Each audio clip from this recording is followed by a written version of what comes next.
Supreme কোর্টের কি জন্য কি দাবি নিয়ে যাচ্ছেন মূলত? আমরা গতকাল কেন তারও 2-3 দিন আগে থেকেই রাজ্যের বিভিন্ন রাজনৈতিক দল আইনজীবী বিকাশ রঞ্জন ভট্টাচার্য এবং প্রখ্যাত আইনজ্ঞ প্রাক্তন বিচারপতি মাননীয় অভিজিৎ গাঙ্গুলি মহাশয়ের সঙ্গে গতকাল আমরা সাক্ষাৎ করেছি। আপনারা জানেন আমরা এখন সুপ্রিম কোর্টে যাব একেবারে সুস্পষ্ট দুটো স্পেসিফিক বিষয়ে, যে 22 লক্ষ চাকরি প্রার্থী পরীক্ষার্থী ওএমআরের মিরর ইমেজের কপি হাইকোর্টে মামলা চলছিল, বলছে সুপ্রিম কোর্টে যা হওয়ার হবে। আমরা সুপ্রিম কোর্টে মামলা লড়ব। কেন প্রকাশ হবে না? তাহলে জানা যাবে কারা দুর্নীতির সুবিধা পেয়ে শিক্ষকতার মতো শিক্ষাকর্মীর মতো চাকরিটা নিয়েছে, কারা নেয়নি।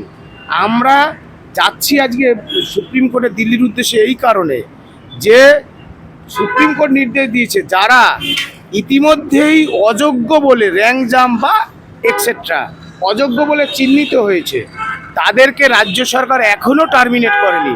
সুতরাং এটা আইনকে ভায়োলেশন করা। আমরা সেই অযোগ্যদের তথাকথিত অযোগ্যদের যাতে অবিলম্বে টার্মিনেট করা হয় সেই দাবিতে আমরা মামলা লড়ব, সুপ্রিম কোর্টে আজকেই লড়ব, ভ্যাকেশন কোর্টে লড়ব। সেজন্য গতকাল যেমন সাংবাদিকদের উদ্দেশ্যে আমরা জানিয়েছিলাম, আমরা সেই অনুযায়ী অতি দ্রুত আমাদের সাধ্য মতো ক্ষমতা অনুযায়ী আমরা দিল্লি যাচ্ছি।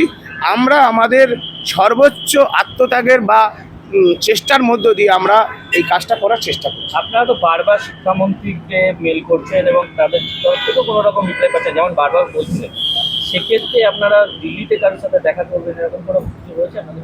সে তো জানেন আপনারা, বলেছি যে দেশের মাননীয় প্রধানমন্ত্রী গত বছর বর্ধমান সভায় বলেছিল এই প্যানেলে অনেক যোগ্য আছে, কারো চাকরি যাওয়া উচিত নয়।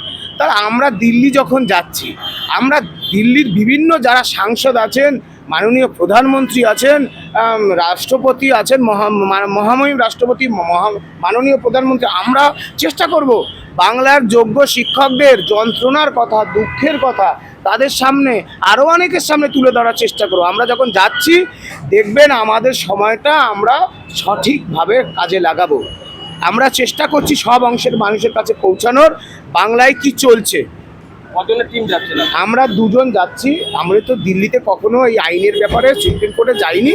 মাননীয় ইন্দ্রজিৎ মণ্ডল, যিনি দীর্ঘ এই এসএসসির মামলায় প্রথম দিন থেকে সুপ্রিম কোর্টের লড়াই এবং রাস্তার লড়াই আছেন, তিনি আছেন আমাদের সাথে। উনি শিক্ষক নেতা, আপনারা জানেন। তা উনি আমাদের সহযোগিতা করবেন, প্রথম দিন থেকেই করছেন। তা আমরা 2 জনই যাচ্ছি। আজকে শুনছে মামলাটা আজকে আমরা হাঁটাঞ্চল চেষ্টা করছি মামলা ফাইল করার আজকে।